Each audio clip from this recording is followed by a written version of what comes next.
ಆತ್ಮೀಯ ಮುದ್ದು ವಿದ್ಯಾರ್ಥಿಗಳೇ, ಎಲ್ಲರಿಗೂ ಕೂಡ JB ಎಕ್ಸ್ಪರ್ಟ್ ಸ್ಟಡಿ ವರ್ಡ್ ಅಂತಕ್ಕಂಥ ಯೂಟ್ಯೂಬ್ ಚಾನಲ್ಗೆ ಸ್ವಾಗತ ಸುಸ್ವಾಗತ. ವಿದ್ಯಾರ್ಥಿಗಳೇ, ನಿನ್ನಿನ ತರಗತಿಯಲ್ಲಿ ನಾವು ಗಣಿತಕ್ಕೆ ಸಂಬಂಧಪಟ್ಟಿರ್ತಕ್ಕಂತಹ ಅಪವರ್ತನವನ್ನು ನಾನು ಹೇಳಿದೆ. ಇವತ್ತಿನ ಒಂದು ವಿಡಿಯೋದಲ್ಲಿ ನಾನು ಒಂದು ಇಂಪಾರ್ಟೆಂಟ್ ಆಗಿರ್ತಕ್ಕಂಥ EVS ನಲ್ಲಿರ್ತಕ್ಕಂಥ ಒಂದು ಪಾಠವನ್ನು ಆಯ್ಕೆ ಮಾಡ್ಕೊಂಡು ಬಂದೀನಿ. ಈ ಪಾಠದಲ್ಲಿ ನಿಮಗೆ ಮಿನಿಮಮ್ 2 ಅಥವಾ 2ರಿಂದ 3 ಅಂಕಗಳು ಬರುವ ಸಾಧ್ಯತೆ ಜಾಸ್ತಿ ಅದ. ಇಲ್ಲಿ ಯಾವ ಒಂದು ಪಾಠವನ್ನು ನಾವು ಆಯ್ಕೆ ಮಾಡ್ಕೊಂಡಿದ್ದೀವಿ ಅಂದ್ರೆ ಸಮುದಾಯ ಪಾಠದ ಮ್ಯಾಲ ಏನೇನ್ ಇಂಪಾರ್ಟೆಂಟ್ ಐತಿ, ನಾವು ಎಷ್ಟು ಓದಬೇಕು, ಯಾವ ರೀತಿ ನಾವು ಓದಿದಾಗ ಪ್ರಶ್ನೆಗಳಿಗೆ ಉತ್ತರವನ್ನು ಹುಡುಕಬಹುದು ಅಂತಕ್ಕಂಥ ಒಂದು ಟೆಕ್ನಿಕ್ ಮ್ಯಾಗ ನಾನು ಏನ್ ಮಾಡ್ತೀನಿ ಇವತ್ತ ಈ ಕ್ಲಾಸಸ್ ಅನ್ನ ಕಂಟಿನ್ಯೂ ಮಾಡ್ತೀನಿ. ವಿದ್ಯಾರ್ಥಿಗಳೇ, ನಾನು ಹೇಳ್ತಕ್ಕಂಥದ್ದನ್ನ ಸ್ವಲ್ಪ ಅರ್ಥ ಮಾಡ್ಕೊಳ್ರಿ. ಈ ಸಮುದಾಯ ಅಂದ್ರೆ ಏನು, ಫಸ್ಟ್ ಆಫ್ ಆಲ್ ತಿಳ್ಕೊಬೇಕಾಗಿರ್ತಕ್ಕಂಥದ್ದು. ಇದ್ರ ಮ್ಯಾಗ ಪ್ರಶ್ನೆ ಬರುವಂತ ಸಾಧ್ಯತೆ ಐತಿ, ಒಂದ್ಸಲ ಕೇಳಿದ್ರು. ಏನಪ್ಪಾ ಇದು ಸಮುದಾಯ? ಒಂದು ನಿರ್ದಿಷ್ಟ ಭೂಪ್ರದೇಶದಲ್ಲಿ, ಅರ್ಥ ಮಾಡ್ಕೋರಿ, ನಾ ಟೀಚರ್ ಏನಾದ್ರೆ ಸ್ವಲ್ಪ ಅರ್ಥ ಮಾಡ್ಕೋರಿ. ಒಂದು ನಿರ್ದಿಷ್ಟ ಭೂಪ್ರದೇಶದಲ್ಲಿ ವಾಸಿಸುವ ಜನರ ಸಮೂಹಕ್ಕೆ ಅಥವಾ ಜನರ ಗುಂಪಿಗೆ ಏನಂತ ಕರೀತಾರ? ಸಮುದಾಯ. ಹೆಂಗ್ರಿ ಟೀಚರಿ? ಈಗ ನಾವೆಲ್ಲರೂ ಕೂಡ ಎಲ್ಲಿ ಜೀವನ ಮಾಡಕತ್ತೀವಿ? ಸಮುದಾಯದೊಳಗಲ್ಲ. ನಮ್ಮ ಸುತ್ತಮುತ್ತಲಿರ್ತಕ್ಕಂಥ ಪರಿಸರ ಜೊತೆಗೆ ನಾವು ಹೊಂದಾಣಿಕೆಯಿಂದ ಅದೀವಲ್ಲ, ಅದೇ ನಿರ್ದಿಷ್ಟ ಭೂಪ್ರದೇಶ. ಇವತ್ತು ನಾವು ಕೆಲಸದಾಗಿರ್ತೀವಿ, ನಾಳೆ ನಾವು ಕೋಟೆದಾಗ ಹೋಗ್ತೀವಿ, ನಾಳೆ ನಾವು ಬಿಜಾಪುರ ಹೋಗ್ತೀವಿ, ಆಚೆ ನಾಳೆ ನಾವು ವಾತನಿಗೆ ಹೋಗ್ತೀವಿ, ಹಂಗೆ ಹೋಗ್ತೀವಿ ಇಲ್ಲಲ್ಲ. ಡಿಸ್ಟ್ರಿಕ್ಟ್ ವೈಸ್ ನಾವು ಚೇಂಜ್ ಮಾಡ್ಕೊಂತ ಹೋಗ್ತೀವಿ ಇಲ್ಲ. ನಮ್ಮದೇ ಆಗಿರ್ತಕ್ಕಂಥ ಸ್ವಂತ ಊರಂತ ಇರುತ್ತ, ನಿರ್ದಿಷ್ಟವಾಗಿರ್ತದ. ನಾವು ಭೂಮಿ ಮೇಲೆ ಬದುಕಬೇಕು. ಏನು ಸಮುದ್ರದೊಳಗೆ ಹೋಗಿ ಬದುಕ್ತೀವಿ, ಸಾಗರದೊಳಗೆ ಹೋಗಿ ಜೀವನ ಮಾಡ್ತೀವಿ ಇಲ್ಲಲ್ಲ. ನಮ್ಮದೇ ಆಗಿರ್ತಕ್ಕಂಥ ನಿರ್ದಿಷ್ಟ ಒಂದು ಭೂಪ್ರದೇಶದಲ್ಲಿ ನಾವೇನ್ ಮಾಡ್ತೀವಿ? ವಾಸ ಮಾಡ್ತೀವಲ್ಲ, ಅಲ್ಲಿ ನಮ್ದು ವಾಸ ಮಾಡ್ತಕ್ಕಂಥ ಒಂದು ಗುಂಪದ ಮನುಷ್ಯ ಜನ್ಮ, ನಾವೆಲ್ಲರೂ ಕೂಡ ವಾಸ ಮಾಡ್ತಕ್ಕಂಥ ಒಂದು ಸಮುದಾಯ. ಇದಕ್ಕೆ ಏನಂತ ಕರೆದ್ರು? ಸಮುದಾಯ. ಸಮುದಾಯ ಅಂದ್ರೆ ಏನು? ಇನ್ನೊಂದ್ಸಲ ರಿಪೀಟ್ ಮಾಡ್ತೀನಿ ರೀ. ಸಮುದಾಯ ಎಂದರೆ ನಿರ್ದಿಷ್ಟ ಭೂಪ್ರದೇಶದಲ್ಲಿ ವಾಸಿಸುವ ಜನರ ಒಂದು ಸಮೂಹಕ್ಕೆ ಅಥವಾ ಒಂದು ಗುಂಪಿಗೆ ಏನಂತ ಕರೆದ್ರು? ಸಮುದಾಯ. Okay, very good. ಇದ್ರ ಮೇಲೆ ಏನಂತ ಕ್ವಶನ್ ಕೇಳ್ತಾರ? ನಾನು ಕ್ವಶನ್ ಕೇಳ್ತೀನಿ ಇವಾಗ ನಿಮಗ. ನಿರ್ದಿಷ್ಟ ಪ್ರದೇಶದಲ್ಲಿ, ಅರ್ಥ ಮಾಡ್ಕೊರಿ, ನಿರ್ದಿಷ್ಟ ಪ್ರದೇಶದಲ್ಲಿ ಒಂದಾಗಿ ಬದುಕುವ ಜನರ ಗುಂಪಿಗೆ ಏನೆಂದು ಕರೆಯುತ್ತಾರೆ? ಆಪ್ಷನ್ ಕೊಡ್ತಾರೆ ನಿಮಗ. ಸಮೂಹ, ಆಪ್ಷನ್ ಬಿ ಒಳಗ ಸಮುದಾಯ, ಆಪ್ಷನ್ ಸಿ ಒಳಗ ಕುಟುಂಬ ಅಂತ ಕರೀತಾರ. ಕನ್ಫ್ಯೂಸ್ ಮಾಡ್ತಾರ, ಯಾಕಂದ್ರೆ ನಾ ಹೇಳಿರ್ತಕ್ಕಂಥ ಪಾಠ ನಿಮ್ಗೆ ಅರ್ಥ ಆಗಿರ್ಲಿ. ಕುಟುಂಬ ಪಾಠವನ್ನ ಹೇಳೀನಿ. ಆ ಕುಟುಂಬ ಪಾಠಕ್ಕೆ ಇದಕ್ಕೆ ಏನೇನು ವ್ಯತ್ಯಾಸ ಇಲ್ಲ, ಸ್ವಲ್ಪ ಅಷ್ಟೇ ನಿಮ್ಗೆ ಡಿಫ್ರೆನ್ಸ್ ಕೊಟ್ಟಿರ್ತಾನಲ್ಲಿ. ಕುಟುಂಬದೊಳಗೆ ಏನಂತ ಕೇಳ್ತಾನ? ರಕ್ತ ಸಂಬಂಧಿಗಳು ಒಟ್ಟಾಗಿ ವಾಸಿಸುವುದಲ್ಲಿ, ಅಂದ್ರೆ ರಿಲೇಷನ್ದವರು, ಅಣ್ಣ ತಂಗಿ ಅಕ್ಕ ತಮ್ಮ ಇವರೆಲ್ಲರೂ ಕೂಡಿ ವಾಸ ಮಾಡೋದನ್ನ ಕುಟುಂಬ ಅಂತ ನಾವು ಕರಿತೀವಿ. ಆದ್ರೆ ಇಲ್ಲಿ ಹಂಗಲ್ಲ. ಸಮುದಾಯ ಅಂದ್ರೆ ಒಂದು ನಿರ್ದಿಷ್ಟ ಭೂಪ್ರದೇಶದಲ್ಲಿ ವಾಸಿಸ್ತಕ್ಕಂಥ ಜನರ ಸಮೂಹವನ್ನ ಸಮುದಾಯ ಅಂತ ಕರೆದ್ರು. 3ನೇ ಆಪ್ಷನ್ ಅರ್ಥ ಆಯ್ತು ಅಂತ ಅನ್ಕೊಂತೀನಿ, ಕುಟುಂಬ. 4ನೇ ಆಪ್ಷನ್ ಗುಂಪು. ಯಾವ್ದಿಲ್ಲಿ ನಿಮಗ್ ಪಟ್ಟಂತ ಗೊತ್ತಾಯ್ತು. ಸಮೂಹ ಅಂದ್ರೂ ಒಂದೇ, ಗುಂಪು ಅಂದ್ರೂ ಒಂದೇ, ಕುಟುಂಬ ಅಂದ್ರೂ ಒಂದೇ. ಅದರ ಅಕ್ಯುರೇಟ್ ಆಗಿ ನಾವು ಬೇಕಾಗಿರ್ತಕ್ಕಂಥ ಉತ್ತರ ಯಾವ್ದಲ್ಲಿ? Answer B is correct. ಯಾವ್ದ್ರಿ? ಸಮುದಾಯ. Very good. ಸಮುದಾಯ ಅಂದ್ರೆ ಏನಂತ ಗೊತ್ತಾಯ್ತು. ಆ ಸಮುದಾಯನ ಎಕ್ಸಾಮ್ದಾಗ ಹೆಂಗೆ ಕೇಳ್ತಾರೆ ಅನ್ನೋದನ್ನ ಕ್ಲಿಯರ್ ಆಗಿ ಅರ್ಥ ಆಯ್ತು ಅಂತ ಅನ್ಕೊಂತೀನಿ. ಇವಾಗ ಈ ಸಮುದಾಯದೊಳಗ 3 ವಿಧಗಳ ಕಂಡು ಬರ್ತಾವ. ಎಷ್ಟು ವಿಧಗಳ ಕಂಡು ಬರ್ತಾವ್ರಿ? 3 ವಿಧಗಳ ಕಂಡು ಬರ್ತಾವ. ಫಸ್ಟ್ ಒನ್ ಹೇಳ್ಬೇಕಾದ್ರೆ ಗ್ರಾಮೀಣ ಸಮುದಾಯ. ಈ ಗ್ರಾಮೀಣ ಸಮುದಾಯಕ್ಕೆ ಇನ್ನೊಂದು ಹೆಸರು ಏನಪ್ಪಾ ಅಂದ್ರ ಹಳ್ಳಿ ಅಂತ ಕರಿತೀವಿ. ನಾವೆಲ್ಲ ಎಲ್ಲಿ ವಾಸವದೀವಿ? ಹಳ್ಳಿ ಎಲ್ಲ ಜಾಸ್ತಿ ಜನ ನಾವೆಲ್ಲ ಇರೋದೆಲ್ಲಿಗೆ? ಹಳ್ಳಿ ಒಳಗ. ಇದ್ರ ಬಗ್ಗೆ ಕೊಡ್ತಾ ನಾನು ಹಂಗೆ ಮುಂದೆ ಕಂಟಿನ್ಯೂ ಮಾಡ್ತೀನಿ ಅಂತ. ಗ್ರಾಮೀಣ ಸಮುದಾಯ, 2ನೇ ವಿಧಾನ ನಗರ ಸಮುದಾಯ, 3ನೇ ವಿಧ ಬುಡಕಟ್ಟು ಸಮುದಾಯ. ಗ್ರಾಮೀಣ ಸಮುದಾಯ, ನಗರ ಸಮುದಾಯ ಮತ್ತು ಬುಡಕಟ್ಟು ಸಮುದಾಯ. ಇಲ್ಲಿ ಎಷ್ಟೆಷ್ಟು ನಮಗೆ ಇಂಪಾರ್ಟೆಂಟ್ ಅಲ್ಲ ಅಷ್ಟನ್ನ ಮಾತ್ರ ನಾನು ನಿಮಗ ಕೊಡಕ್ಕೆ ಇಷ್ಟಪಡ್ತೀನಿ. ಸ್ವಲ್ಪ ಅರ್ಥ ಮಾಡ್ಕೋಬೇಕು ಮಕ್ಕಳಿಗೆ. ಗ್ರಾಮೀಣ ಸಮುದಾಯ ಇದ್ರೊಳಗೆ ಏನ್ ಕ್ವಶನ್ ಕೇಳ್ತಾರ, ನಮ್ಗೆ ಎಷ್ಟು ಬೇಕು ಅಷ್ಟನ್ನ ಮಾತ್ರ ನಾವು ಏನ್ ಮಾಡ್ಕೋಬೇಕು? ಎಕ್ಸಾಮ್ ಪ್ರಪೋಸಲ್ ತಗೋಬೇಕು. ಈ ಗ್ರಾಮೀಣ ಸಮುದಾಯದೊಳಗೆ ಇಂಪಾರ್ಟೆಂಟ್ ಮ್ಯಾಟರ್ಗಳು ಏನೇನದಾವ? ಗ್ರಾಮೀಣ ಸಮುದಾಯದೊಳಗೆ ಎಷ್ಟು ಪರ್ಸೆಂಟೇಜ್ ಜನ ಅದಾರ? ಪರ್ಸೆಂಟೇಜ್ ಅಂದ್ರೆ ಏನು? ಶೇಕಡಾ ಪ್ರಮಾಣದಲ್ಲಿ ನಾನು ನಿಮಗೆ ಹೇಳ್ತೀನಿ ಈ ಪರ್ಸೆಂಟೇಜ್ ಬಗ್ಗೆ. ಪರ್ಸೆಂಟೇಜ್ ಅಂದ್ರೆ ಪ್ರತಿಶತ 100ಕ್ಕೆ ಅಂತ ಅದರ ಅರ್ಥ. ಆ ಟಾಪಿಕ್ ಅನ್ನು ಹೇಳುವಾಗ, ಆ ಪಾಠವನ್ನು ಹೇಳುವಾಗ ನಾನು ನಿಮ್ಗೆ ವಿವರಣೆ ಮಾಡ್ತೀನಿ. ಶೇಕಡಾ ಎಷ್ಟು ಪರ್ಸೆಂಟೇಜ್ ಈ ಗ್ರಾಮೀಣ ಪ್ರದೇಶದೊಳಗೆ ಅದಪ್ಪ ಅಂದ್ರ ನೋಡ್ರಿ ಇಲ್ಲಿ 72% ಜನ. ಎಷ್ಟು ಪರ್ಸೆಂಟೇಜ್? ಕೇವಲ 72% ಜನ ಎಲ್ಲಿ ವಾಸ ಮಾಡ್ತಾರ? ಗ್ರಾಮದೊಳಗೆ ವಾಸ ಮಾಡ್ತಾರ. ಈ ಗ್ರಾಮೀಣ ಪ್ರದೇಶ ಅಂದ ತಕ್ಷಣ ನಮಗೆ ಗೊತ್ತಾಗ್ತದ ಹಳ್ಳಿ ಒಳಗ ಜನ ಜಾಸ್ತಿ ಯಾವ್ಯಾವ ಕಷ್ಟಗಳನ್ನ ಅನುಭವಿಸ್ತೀವಿ ನಾವು. ಶಿಕ್ಷಣದ ಕೊರತೆ ಇರ್ತತಿ ನೋಡ್ರಿ. ನಮ್ದೊಂದು ಸಣ್ಣ ಹಳ್ಳಿ. ನಾವು 1ನೇತೆಯಿಂದ 10ನೇ ತನಕ ಕಲಿಬಹುದು. ಮುಂದೆ 11ನೇತೆ 12ನೇತೆ ಫಸ್ಟ್ ಇಯರ್ ಸೆಕೆಂಡ್ ಇಯರ್ ಡಿಗ್ರಿಗಳನ್ನ ಮಾಡ್ತಿರ್ತಾರಲ್ಲ, ಅವಾಗ ನಮ್ಮ ಮನೆಯೊಳಗೆ ಅಣ್ಣ ಅಕ್ಕ ತಮ್ಮ ಹೋಗ್ತಿರ್ತಾರಲ್ಲ ಕಾಲೇಜ್ಗೆ, ನೋಡ್ರಿಲ್ಲ ಅಂತ ಸೌಲಭ್ಯ ನಮ್ಮ ಹಳ್ಳಿ ಒಳಗೆ ಇರಂಗಿಲ್ಲ. ಅದೊಂದು ನಮ್ಮ ಹಳ್ಳಿಯ ಒಂದು ಕೊರತೆನ, ನಮ್ಮ ಗ್ರಾಮದ ಒಂದು ಸಮಸ್ಯೆನ ಅದು. ಓಕೆ, ಅದೊಂದು ಸಮಸ್ಯೆ. ಆದ್ರೆ ಚರಂಡಿ ಸಮಸ್ಯೆ ಅಂತೇಳಿ ಗಲೀಜ ಎಲ್ಲಿ ಬೇಕಾದಿಲ್ಲ ಒಗ್ದಿರ್ತೀವಿ. ಮತ್ತೆ ಇನ್ನೊಂದು ಕುಡಿಯುವ ನೀರಿನ ಸಮಸ್ಯೆ, ಶಿಕ್ಷಣದ ಸಮಸ್ಯೆ, ಮತ್ತ ಆಸ್ಪತ್ರೆಯ ಸಮಸ್ಯೆ, ಹಲವಾರು ಸಮಸ್ಯೆಗಳು ನಮ್ಮ ಎಲ್ಲಿ ಕಂಡು ಬರ್ತಾವ ಅಂದ್ರ ಈ ಗ್ರಾಮೀಣ ಸಮುದಾಯದೊಳಗೆ ಕಂಡು ಬರ್ತಾವ. ಎಷ್ಟೆಲ್ಲಾ ಸಮಸ್ಯೆಗಳು ಕಂಡು ಬಂದರೂ ಕೂಡ ಇಲ್ಲಿರ್ತಕ್ಕಂಥ ಉಪಯೋಗ ಏನು? ಒಳ್ಳೆ ವಾತಾವರಣ ಇರ್ತದ, ಒಂದು ಒಳ್ಳೆ ನಿಸರ್ಗದಲ್ಲಿ ನಾವೆಲ್ಲ ಏನ್ ಮಾಡ್ತೀವಿ? ಬೆಳಿತೀವಿ. ಆ ನಿಸರ್ಗದತ್ತವಾಗಿ ನಾವು ಹೋಗ್ತೀವಿ. ಇದು ಗ್ರಾಮೀಣ ಸಮುದಾಯ. ಎಷ್ಟು ಪರ್ಸೆಂಟೇಜ್ ಜನ ಅದರಲ್ಲಿ ನೆನ್ಪಿಟ್ಕೋರಿ? 72%. ಇನ್ನು ಗ್ರಾಮೀಣ ಪ್ರದೇಶದೊಳಗ ಎಷ್ಟು ಪರ್ಸೆಂಟೇಜ್ ಇದರ? ಗ್ರಾಮೀಣ ಪ್ರದೇಶದೊಳಗ ನೋಡ್ರಿ 72%. ಇನ್ನ ಈ ಗ್ರಾಮೀಣ ಪ್ರದೇಶಗಳನ್ನ ನೋಡಿದಂಗ ಸ್ವಲ್ಪ ಅರ್ಥ ಮಾಡ್ಕೋರಿ. ಗ್ರಾಮೀಣ ಪ್ರದೇಶಗಳು ನೋಡಿದಂಗ ಬಹಳ ಜನ ನೌಕರಸ್ಥರು ಕಂಡು ಬರ್ತಾರ. ನಮಗೆ ಇಲ್ಲಿ ನೌಕರಿ ಮಾಡೋರಿರ್ತಾರ, ಉದ್ಯೋಗಸ್ಥರು ಇರ್ತಾರನ? ಇಲ್ಲ. ನಮ್ಮ ಗ್ರಾಮದೊಳಗ ಹಳ್ಳಿ ಒಳಗೆ ಏನಿರ್ತಾವ? ಜಾಸ್ತಿ ರೈತ ಇರ್ತಾನ, ಹೊಲ ಜಾಸ್ತಿ ಇರ್ತಾವ. ಹೊಲ ಜಾಸ್ತಿ ಐತಿ ಅಂದ್ರೆ ನಮಗೆ ಗೊತ್ತಾಯ್ತು ನಮ್ಮ ಜನರ ಮುಖ್ಯ ಕಸುಬು ಯಾವುದು? ಯಾವ ಜನರು? ಹಳ್ಳಿಯ ಜನರು, ಈ ಗ್ರಾಮದ ಜನರು. ಇವರ ಮುಖ್ಯ ಕೆಲಸ ಏನು ಅಂದ್ರೆ ಕಸುಬು ಅಥವಾ ಕೃಷಿ. ಕಸುಬು ಅಂದ್ರೆ ಕೆಲಸ. ಇವ್ರ ಮುಖ್ಯ ಕೆಲಸ ಏನಿಲ್ಲಿ? ಕೃಷಿ. ದೇಶದ ಬೆನ್ನೆಲುಬು ಯಾರಿ? ರೈತ. ಈ ರೈತನ ಉಳುಮೆ ಮಾಡಿದಾಗ ಮಾತ್ರನೇ ನಾವೆಲ್ಲರೂ ಕೂಡ ಕುಂತ ಆರಾಮಾಗಿ ಊಟ ಮಾಡ್ಬೋದು. ಅವರು ಎಲ್ಲಿ ಕಂಡು ಬರ್ತಾರಂದ್ರ ನಮ್ಮ ಗ್ರಾಮೀಣ ಪ್ರದೇಶದೊಳಗ. ಎಷ್ಟು ಪ್ರತಿಶತ ಜನರ ಕೃಷಿಯನ್ನ ಅವಲಂಬಿಸಾರ? ಕೃಷಿಯನ್ನ ಅವಲಂಬನೆ ಮಾಡ್ಯಾರಂದ್ರೆ ಏನ್ ಹೇಳ್ರಿ? ನೌಕರಿ ಒಳಗೆ ಎಷ್ಟು ಜನ ಅದಾರ? ಕೃಷಿ ಅಂದ್ರ ಹೊಲಮನಿ ಕೆಲಸ ಮಾಡೋರು ಎಷ್ಟು ಜನ ಅದಾರ ಹಳ್ಳಿ ಒಳಗ? ಎಷ್ಟು ಜನ ಆಗ್ತಾರ ಹೇಳ್ರಿ? 70%. ಅರ್ಥ ಮಾಡ್ಕೊಂತೀರಿ ಅಂತ ಅನ್ಕೊಂಡಿನಿ. ಇದ್ರ ಮ್ಯಾಗ ಒಂದ್ ಅಂಕ ನಿಮ್ಗೆ ಡೆಫಿನೆಟ್ ಆಗಿ ಕೇಳ್ತಾರ. ಏನಂತ ಕೇಳಬಹುದು? ಗ್ರಾಮೀಣ ಪ್ರದೇಶದಲ್ಲಿ ಅಥವಾ ಗ್ರಾಮೀಣ ಸಮುದಾಯದಲ್ಲಿ ಪ್ರತಿಶತ ಎಷ್ಟು ಜನ ವಾಸವಾಗಿದ್ದಾರೆ? ಏನ್ ಹೇಳ್ತೀರಿ? ಎರಡು ಕನ್ಫ್ಯೂಸ್ ಆಗ್ತಾ ನೀವು. 72 ಮತ್ತು 70. 70 ಕೃಷಿಯನ್ನ ಅವಲಂಬಿಸ್ಯಾರ, ಅಂದ್ರೆ ಹೊಲಮನಿ ಕೆಲಸ ಮಾಡ್ತಾರ. ಈಗ ನೋಡ್ರಿ, ಹೊತ್ತೊಂದು ಮುಗಿದ್ರೆ ನಮ್ಮ ಮನೆ ಅಪ್ಪ ಅಮ್ಮ ಏನ್ ಮಾಡ್ತಾರ್ರಿ?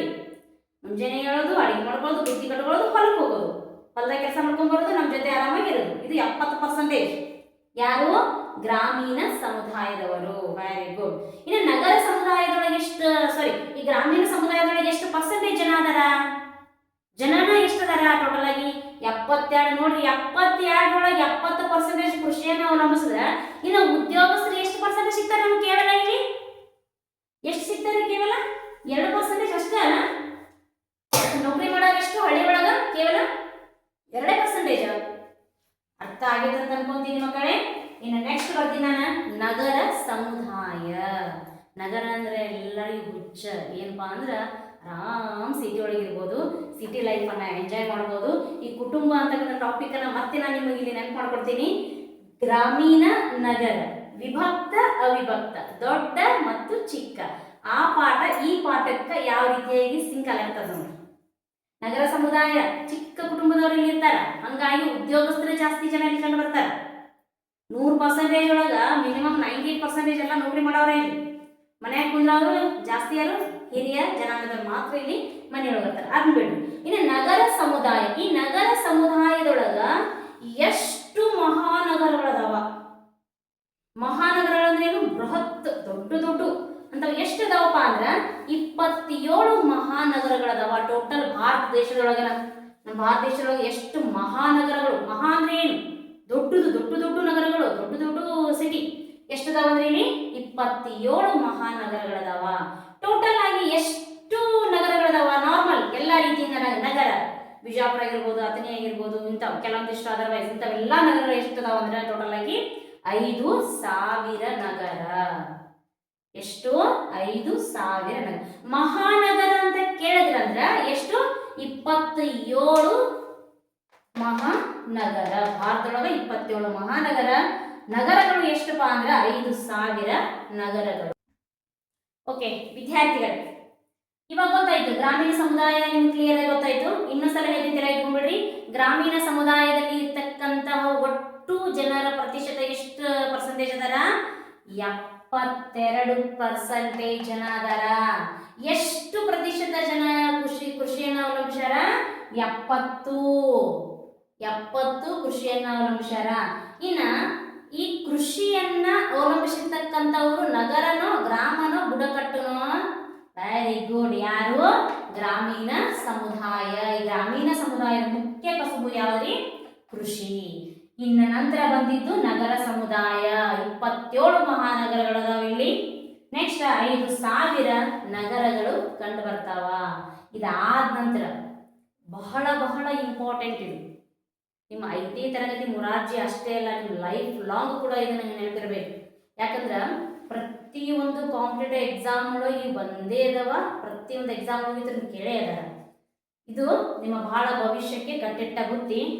ಯಾರು ಕೂಡ ಸ್ಕ್ರಿಪ್ಟ್ ಮಾಡ್ಲಾರ್ದಂಗ ಎಲ್ಲಾನು ಸಂಪೂರ್ಣವಾಗಿ ಇದನ್ನ ಸಂಪೂರ್ಣವಾಗಿರ್ತಕ್ಕಂಥ ವಿಡಿಯೋನ ನೋಡಿದ್ದೇ ಆದ್ರೆ ಡೆಫಿನೆಟ್ ಆಗಿ ಹೇಳ್ತೀನಿ, ನಮ್ಮ JB ಎಕ್ಸ್ಪರ್ಟ್ ಕೋಚಿಂಗ್ ಕ್ಲಾಸ್ ಚಾಣಕ್ಯದು ನೀವು ಸಕ್ಸಸ್ಫುಲ್ ಆಗಾಕ ಒಂದು ದಾರಿ ದೀಪ ಅಂತ ಹೇಳ್ತಾ ಕಂಟಿನ್ಯೂ ಮಾಡೋಣ. ಈಗ ಬುಡಕಟ್ಟು ಸಮುದಾಯ ಬಂದ್ರಪ್ಪ. ಯಾರಿವರು? ಬುಡಕಟ್ಟು ಸಮುದಾಯ. ಇವ್ರು ಎಲ್ಲಿರ್ತಾರೆ ಗೊತ್ತಂದ್ರ ದಟ್ಟವಾಗಿರ್ತಕ್ಕಂಥ ಪ್ರದೇಶ, ಗುಡ್ಡಗಾಡು ಪ್ರದೇಶ, ಅರಣ್ಯ ಪ್ರದೇಶ, ಒಂದು ಸುಂದರವಾಗಿರ್ತಕ್ಕಂಥ ಕಾಡೊಳಗೆ ಯಾರು ಕಂಡು ಬರ್ತಾರಂದ್ರೆ ನಮ್ಮವರು ಬುಡಕಟ್ಟು ಸಮುದಾಯದವರು. ಈ ಬುಡಕಟ್ಟು ಸಮುದಾಯದವರು ಇವರು ತಿನ್ನುವಂತ ಆಹಾರ ಆಗಿರ್ಬೋದು, ಇವ್ರು ಉಡ್ತಕ್ಕಂಥ ಬಟ್ಟೆಗಳಾಗಿರ್ಬೋದು, ಇವ್ರ ಆಚಾರ ವಿಚಾರಗಳಾಗಿರ್ಬೋದು, ಇವರು ಇಬ್ಬರಿಗಿಂತನೂ ಸ್ವಲ್ಪ ಭಿನ್ನವಾಗಿರ್ತಾರೆ. ಯಾರು? ಬುಡಕಟ್ಟು ಸಮುದಾಯದವರು. ಯಾರಿಗಿಂತ ಭಿನ್ನವಾಗಿರ್ತಾರ? ಈ ಗ್ರಾಮೀಣ ಸಮುದಾಯ ಮತ್ತು ನಗರ ಸಮುದಾಯದ ಒಳಗ ಇವರಿಬ್ಬರೊಳಗೂ ಇವರು ಸ್ವಲ್ಪ ಡಿಫ್ರೆಂಟ್ ಆಗಿ ಕಾಣ್ತಾರೆ. ಯಾಕಂದ್ರೆ ಇವ್ರು ತಿಂತಕ್ಕಂಥ ಆಹಾರ ವ್ಯತ್ಯಾಸದೊಳಗಿರ್ತದ. ಇವ್ರು ಉಡ್ತಕ್ಕಂಥ ಬಟ್ಟೆಗಳು ನಮ್ಮ ತರ ಇರಂಗಿಲ್ಲ. ಹುಲಿಯ ಚರ್ಮಗಳನ್ನ ಮತ್ತು ಸೊಪ್ಪು ಇದನ್ನ ಬಟ್ಟೆಯನ್ನ ಬಳಸ್ತಿರ್ತಾರ. ಇನ್ನು ತರಕಾರಿ ಗೆಡ್ಡೆ ಕೆಲಸಗಳನ್ನ ತಿಂದು ಇವ್ರು ಜೀವನ ಮಾಡ್ತಿರ್ತಾರೆ. ಹಸಿ ಮಾಂಸವನ್ನ ತಿಂತಿರ್ತಾರ. ಅಂಥವರಿಗೆ ಬುಡಕಟ್ಟು ಸಮುದಾಯದವರು ಅಂತ ಕರೀತಾರ. ಇವಾಗ ಕ್ರಮೇಣವಾಗಿ ಬುಡಕಟ್ಟು ಸಮುದಾಯದವರು ಕೂಡ ಸ್ವಲ್ಪ ಚೇಂಜಸ್ ಆಗಿ ಇವಾಗ ನಮ್ಮ ಥರಾನೇ ಸ್ವಲ್ಪ ಇಂಪ್ರೂವ್ಮೆಂಟ್ ಅನ್ನ ಕಾಣ್ಲಿಕ್ಕತ್ತಾರ ಅಂತೇಳಿ ನಾವು ನ್ಯೂಸ್ ಒಳಗೋದೆಲ್ಲ ನೋಡ್ತೀವಿ. ಇದರೊಳಗನ ಇಂಪಾರ್ಟೆಂಟ್ ಆಗಿರ್ತಕ್ಕಂಥ ಬುಡಕಟ್ಟು ಸಮುದಾಯದವ್ರನ್ನ ನಾನು ಇವತ್ತ ಚರ್ಚೆ ಮಾಡ್ತೀನಿ. ಎಲ್ಲಿಪ್ಪ ಅಂದ್ರೆ ಮೈಸೂರು ಜಿಲ್ಲೆ. ಮೈಸೂರು ಜಿಲ್ಲೆ ಕೇಳಿರಲ್ಲ, ಕರ್ನಾಟಕ ಅಂತ ಕರೀತಾರಲ್ರಿ, ಅದೇ ನಮ್ಮ ಮೈಸೂರು ಅರಮನೆ. ಆ ಮೈಸೂರು ಜಿಲ್ಲೆಯೊಳಗ ಬುಡಕಟ್ಟು ಸಮುದಾಯ ಒಂದೈತಿ. ಆ ಸಮುದಾಯದ ಹೆಸರೇನಪ್ಪ ಅಂದ್ರ ಸೊಲಿಗರು. ನೆನ್ಪಿಟ್ಕೋರಿ, ಇಂಪಾರ್ಟೆಂಟ್. IMP ಅಂತ ಬರ್ಕೊಂಡ್ಬಿಡ್ಬೇಕಂದ್ರ ಮೈಸೂರು ಜಿಲ್ಲೆಯಲ್ಲಿ ಕಂಡು ಬರ್ತಕ್ಕಂಥ ಬುಡಕಟ್ಟು ಸಮುದಾಯ ಯಾವುದು? ಎಕ್ಸಾಮ್ದಾಗ ಕೇಳ್ತಾರ. ಅವಾಗ ಹೆಂಗ್ ಮಾಡ್ತು ನಮ್ಗೆ ನೆನಪಿದ್ರೆ ನಾವು ಈಸಿಯಾಗಿ ಹೇಳ್ಬೋದಲ್ಲ. ಓಕೆ, ಮೈಸೂರು ಜಿಲ್ಲೆಯಲ್ಲಿ ಯಾರು ಕಂಡುಬರ್ತಾರ? ಸೊಲಿಗರು. Very good. ಇನ್ನು ದಕ್ಷಿಣ ಕನ್ನಡ ಜಿಲ್ಲೆ. ದಕ್ಷಿಣ ಕನ್ನಡ ಜಿಲ್ಲೆ ಇಲ್ಲಿ ಯಾರು ಕಂಡು ಬರ್ತಾರಪ್ಪ ಅಂದ್ರ ಕೊರಗರು. ಯಾರು ಕಂಡು ಬರ್ತಾರ? ಕೊರಗರು. Very good. ತದನಂತರದಲ್ಲಿ ಕೊಡಗು ಜಿಲ್ಲೆ. 2 ಸಮುದಾಯಗಳು ಕಂಡು ಬರ್ತಾವೆ. ಯಾವ ಜಿಲ್ಲೆಯೊಳಗ? ಕೊಡಗು ಜಿಲ್ಲೆ. ಕೊಡಗು ಜಿಲ್ಲೆಯೊಳಗ ಜೇನು ಕುರುಬರು ಮತ್ತು ಎರವರು. ಯಾರು ಕಂಡು ಬಂದ್ರು? ಜೇನು ಕುರುಬರು ಮತ್ತು ಎರವರು ಅಂತ ಹೇಳಿ ಕಂಡು ಬರ್ತಾರ. ಸ್ವಲ್ಪ ಅರ್ಥ ಮಾಡ್ಕೊಂತ ಹೋಗ್ರಿ. ಇದ್ರೊಳಗೆ ಏನೇನು ಇಲ್ಲ, ಫುಲ್ ಈಸಿ ಆಗಿರ್ತಕ್ಕಂಥ ಕ್ಲಾಸ್ ಇದು. ಸಮುದಾಯ ಅಂದ್ರೆ ಏನು ಅಂತ ಹೇಳಿನಿ. ಒಂದು ನಿರ್ದಿಷ್ಟ ಭೂಪ್ರದೇಶದಲ್ಲಿ ವಾಸಿಸುವ ಜನರ ಒಂದು ಸಮೂಹಕ್ಕೆ ಸಮುದಾಯ ಎನ್ನುವರು. ಈ ಸಮುದಾಯದೊಳಗೆ 3 ವಿಧಗಳು ಕಂಡು ಬರ್ತಾವ ಅಂತ ಹೇಳಿನಿ. ಒಂದು ಗ್ರಾಮೀಣ, ಇನ್ನೊಂದು ನಗರ, ಮತ್ತೊಂದು ಬುಡಕಟ್ಟು. ಈ ಗ್ರಾಮೀಣ ಪ್ರದೇಶದಲ್ಲಿ ಕಂಡು ಬರ್ತಕ್ಕಂಥ ಜನರ ಸಂಖ್ಯೆ ಎಷ್ಟದ? 72%. ಇವರು ಕೃಷಿಯನ್ನ ಅವಲಂಬಿಸಿರ್ತಾರ. ಕೃಷಿಯನ್ನ ಅವಲಂಬಿಸಿರ್ತಕ್ಕಂಥವ್ರು ಎಷ್ಟು ಪರ್ಸೆಂಟೇಜ್ ಸಿಗ್ತಾರ? ನಮಗಿಲ್ಲಿ 70% ಜನ ಸಿಗ್ತಾರ. ಕಸುಬು, ಇವರ ಮುಖ್ಯ ಕಸುಬು ಯಾವ್ದಾಗಿರ್ತದ? ಕೃಷಿಯಾಗಿರ್ತದ. ಇಲ್ಲಿ 27 ಮಹಾನಗರಗಳು ಕಂಡು ಬರ್ತಾವ, 5,000 ನಗರ ಕಂಡು ಬರ್ತಾವ. ಇನ್ನು ಸಮುದಾಯಕ್ಕೆ ಹೋದಾಗ ಮೈಸೂರು ಜಿಲ್ಲೆಯಲ್ಲಿ ಸೊಲಿಗರದಾರ, ದಕ್ಷಿಣ ಕನ್ನಡ ಜಿಲ್ಲೆಯಲ್ಲಿ ಕೊರಗರದಾರ, ಕೊಡಗು ಜಿಲ್ಲೆಯಲ್ಲಿ ಜೇನು ಕುರುಬರ ಮತ್ತು ಎರವರದಾರ. ಇಷ್ಟು ಈ ಸಮುದಾಯದೊಳಗ ಮೋಸ್ಟ್ ಇಂಪಾರ್ಟೆಂಟ್. ಅರ್ಥ ಮಾಡ್ಕೊರಿ. ಇದನ್ನ ಏನ್ ಮಾಡ್ರಿ, ಕರೆಕ್ಟ್ ಆಗಿ ಅಬ್ಸರ್ವೇಷನ್ ಮಾಡ್ಕೊಂಡು ಎಲ್ಲವನ್ನ ನೋಟ್ಸ್ ಮಾಡ್ಕೊಂಡು ಹೋಗಿದ್ದೆ ಆದ್ರೆ ಗ್ಯಾರಂಟಿ ಇದ್ರೋ ಸಕ್ಸಸ್ ಆಗೇ ಆಗ್ತೀರಿ ಮಕ್ಕಳೇ. ಇದ್ರೊಳಗ ನಮ್ಮ ಗೌರ್ಮೆಂಟ್ದವ್ರು, ನಮ್ಮ ಸರ್ಕಾರ ಏನ್ ಮಾಡ್ತಪ್ಪ ಅಂದ್ರ ಕೆಲವೊಂದಿಷ್ಟು ಕಾಯ್ದೆಗಳನ್ನ ತಂತು, ಕೆಲವೊಂದಿಷ್ಟು ಕಾಯ್ದೆಗಳನ್ನ ಜಾರಿಗೆ ತಂತು. ಯಾಕಂದ್ರೆ ನಗರ ಸಮುದಾಯದೊಳಗೂ ಸಮಸ್ಯೆಗಳು ಬಂದು, ಉದ್ಯೋಗದ ಸಮಸ್ಯೆ, ಗ್ರಾಮೀಣ ಸಮುದಾಯದೊಳಗ ಒಳಚರಂಡಿ ವ್ಯವಸ್ಥೆಯ ಸಮಸ್ಯೆಗಳು ಬಂದು. ಯಾಕಂದ್ರೆ ಪರಿಸರ ಮಾಲಿನ್ಯ ಜಾಸ್ತಿ ಆಗ್ತದಲ್ಲಿ, ಹೆಂಗಂತ ನಿಮ್ಗೆ ಗೊತ್ತದ. ಯಾಕಂದ್ರೆ ಟ್ರಾಫಿಕ್ ಜಾಸ್ತಿ ಇರ್ತದ, ವೆಹಿಕಲ್ಗಳು ಜಾಸ್ತಿ ಓಡ್ತಿರ್ತಾವ, ಮೋಟರ್ ಬೈಕ್ ಎಲ್ಲ ಜಾಸ್ತಿ ಓಡ್ತಿರ್ತಾವ, ಹಂಗಲ್ಲಿ ಕಾರ್ಖಾನೆಗಳು ಜಾಸ್ತಿ ಇರ್ತಾವ, ಹಂಗಾಗಿ ಅಲ್ಲಿ ಪರಿಸರ ಮಾಲಿನ್ಯ ಆಗತ್ತು. ಇನ್ನು ಬುಡಕಟ್ಟು ಸಮುದಾಯದೊಳಗ ಅವ್ರು ನಗರ ಮತ್ತು ಗ್ರಾಮೀಣದಲ್ಲೇ ವಾಸ ಮಾಡಂಗಿಲ್ಲ, ಕಾಡೊಳಗಿರ್ತಾರ. ಇವ್ರಿಗೆ ಎಲ್ಲಾ ರೀತಿಯ ಸಮಸ್ಯೆನೂ ಇವ್ರಿಗೆ ಅದ. ಯಾಕಂದ್ರೆ ಆರೋಗ್ಯದ ಸಮಸ್ಯೆ ಆಗಿರ್ಬೋದು, ನೆಕ್ಸ್ಟ್ ಆಹಾರದ ಕೊರತೆಗಳಾಗಿರ್ಬೋದು, ತದನಂತರದಲ್ಲಿ ಮನೆಗಳ ಸಮಸ್ಯೆ ಆಗಿರ್ಬೋದು, ಎಲ್ಲಾ ಪ್ರಾಬ್ಲಮ್ಸ್ಗಳು ಕೂಡ ಈ 3 ಸಮುದಾಯದೊಳಗೂ ಸ್ವಲ್ಪ ಕಂಡು ಬರ್ತಾವಲ್ಲ. ಅದಕ್ಕೆ ನಮ್ಮ ಗೌರ್ಮೆಂಟ್ದವ್ರು ಏನ್ ಮಾಡಿದ್ರಪ್ಪ ಅಂದ್ರೆ ಕೆಲವೊಂದಿಷ್ಟು ಕಾಯ್ದೆ ಕಾನೂನುಗಳನ್ನ ಏನ್ ಮಾಡಿದ್ರು, ಜಾರಿಗೆ ತಂದ್ರು. ಆ ಕಾಯ್ದೆ ಕಾನೂನುಗಳನ್ನ ನಾವು ನೋಡೋದೇ ಆದ್ರ ಒಂದೊಂದಾಗಿ ನೋಡ್ಬೇಕಾದ್ರ ಗುಣಾತ್ಮಕ ಶಿಕ್ಷಣವನ್ನ ನೀಡಲು. ಗುಣಾತ್ಮಕ ಶಿಕ್ಷಣ ಅಂದ್ರೆ ಎಲ್ಲಾ ಮಕ್ಕಳಿಗೆ ಸರಿ ಸಮಾನವಾಗಿರ್ತಕ್ಕಂಥ ಎಜುಕೇಶನ್ ಕೊಡ್ಬೇಕು, ಎಲ್ಲಾ ಮಕ್ಕಳಿಗೂ ಸರ್ವ ಸಮವಾಗಿ ಏನ್ ಮಾಡಬೇಕು, ಶಿಕ್ಷಣವನ್ನ ಕೊಡಬೇಕು ಅಂತೇಳಿ ನಮ್ಮ ಸರ್ಕಾರ ಯಾವ ಒಂದು ಯೋಜನೆಯನ್ನ ಜಾರಿಗೆ ಕೊಂಡತಪ್ಪ, ಅದು ಯಾವ ಒಂದು ಕಾರ್ಯವನ್ನ ಕೈಗೊಳ್ತಪ್ಪ ಅಂದ್ರೆ ಸರ್ವ ಶಿಕ್ಷಣ ಅಭಿಯಾನ. ಯಾವುದು? ಸರ್ವ ಶಿಕ್ಷಣ ಅಭಿಯಾನ. ಸ್ವಲ್ಪ ನಾನು ಹೇಳುವಾಗ ಇದನ್ನ ಬರ್ಕೊಂಡ್ಬಿಡ್ರಿ. ಸರ್ವ ಶಿಕ್ಷಣ ಅಭಿಯಾನ ಒಂದೇನೇನು? ಸರ್ವ ಶಿಕ್ಷಣ ಅಭಿಯಾನವನ್ನ ಯಾಕೆ ತಗೊಂಡು ಹೇಳ್ರಿ? ಸರ್ವ ಶಿಕ್ಷಣ ಅಭಿಯಾನ. ಸರ್ವ ಶಿಕ್ಷಣ ಅಭಿಯಾನವನ್ನ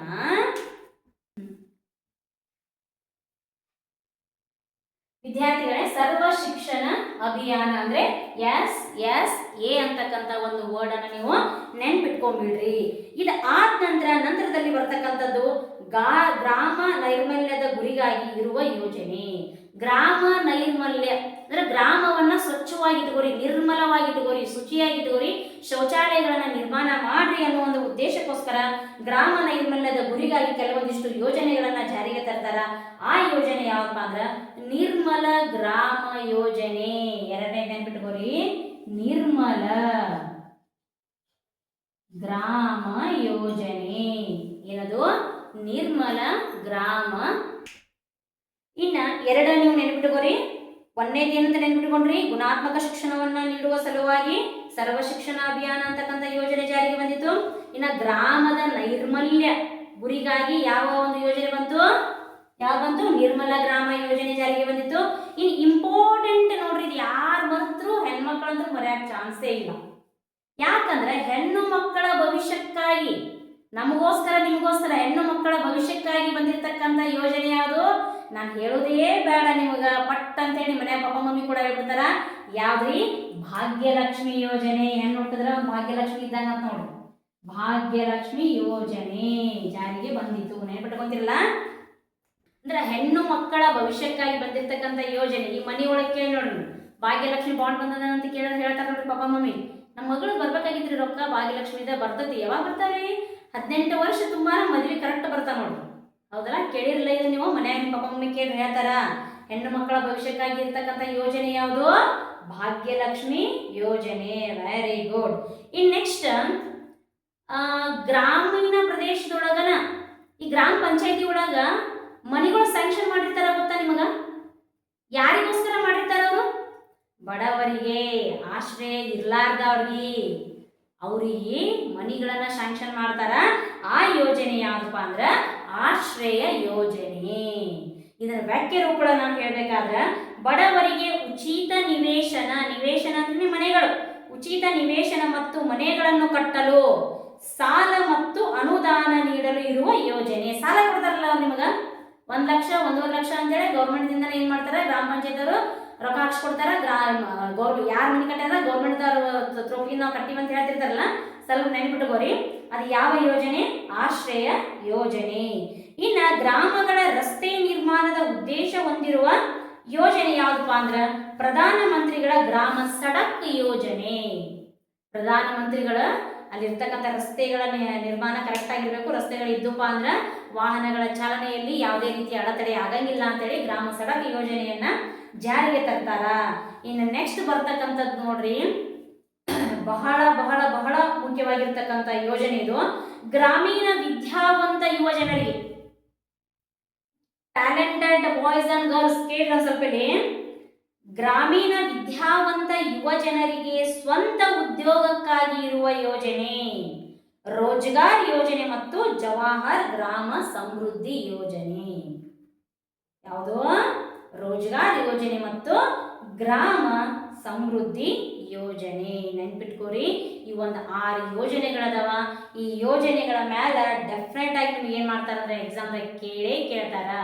ಇನ್ನ ಗ್ರಾಮೀಣ ಪ್ರದೇಶದೊಳಗ ಹೈನುಗಾರಿಕೆ ಕಂಡು ಬರ್ತದ, ಇನ್ನೊಂದು ರೇಷ್ಮೆಯನ್ನ ಬೆಳೀತಕ್ಕಂಥದ್ದು ಕೂಡ ಕಂಡು ಬರ್ತದ. ಇವೆರಡೂ ಕೂಡ ಎಕ್ಸಾಮ್ಗೆ ಬಹಳ ಇಂಪಾರ್ಟೆಂಟ್ ಆಗಿ ಕೇಳೋ ಚಾನ್ಸಸ್ ಇರ್ತಾವ. ನೀವು ಪ್ರಾಕ್ಟೀಸ್ ಮಾಡ್ರಿ ಅಂತ ಹೇಳ್ತಾ ನಾಳೆ ನಾನು ಮತ್ತೊಂದು ವಿಷಯದ ಜೊತೆಗೆ ನಿಮ್ಮ ಮುಂದೆ ಬರ್ತೀನಿ ಅಂತ ಹೇಳ್ತಾ